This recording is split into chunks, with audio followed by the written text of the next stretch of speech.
আমাদের দেশে শৈত্যপ্রবাহ হলে জীবনযাপন ওষ্ঠাগত হয়, নানা রকম দুর্ভোগ নেমে আসে, দেখা দেয় বিভিন্ন ধরনের শীতজনিত রোগবালাই। কিন্তু যে দেশে সারা বছরই তাপমাত্রা হিমাঙ্কের নিচে থাকে তাদের জীবনযাত্রা কিভাবে চলে? তারাও কি আমাদের মতো শীতে কাবু হয়ে পড়ে? বিশ্বের শীতলতম শহর বলা হয় সাইবেরিয়ার ইয়াকুৎস্ককে, যা রাশিয়ার অধীনে অবস্থিত। বছরের বেশিরভাগ সময় সেখানে তাপমাত্রা থাকে হিমাঙ্কের নিচে। সম্প্রতি ইয়াকুৎস্ক শহরে প্রবল ঠান্ডা পড়েছে, তাপমাত্রা পৌঁছে গেছে হিমাঙ্কের 50 ডিগ্রি নিচে।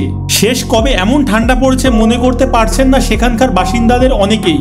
সুমেরু বৃত্তের চেয়ে সাইবেরিয়ার এই শহরের দূরত্ব খুব বেশি নয়।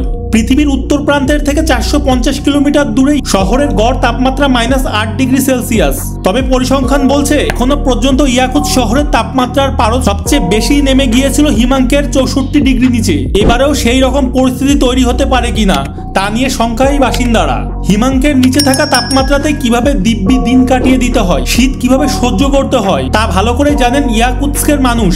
শীতকালে সেখানে প্রায় পরদ নেমে যায় এবং হিমাঙ্কের 30 থেকে 40 ডিগ্রি নিচে থাকে তাপমাত্রা।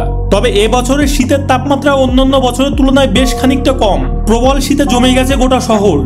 নানা কৌশল অবলম্বনের পরেও হাড় কাঁপানো ঠান্ডাকে কিছুতেই বাগিয়ে আনা যাচ্ছে না। তাপমাত্রা নিয়ে অবশ্য কোনো অভিযোগ, অনুযোগ বা হতাশা নেই ইয়াকুৎস্কের মানুষজনের।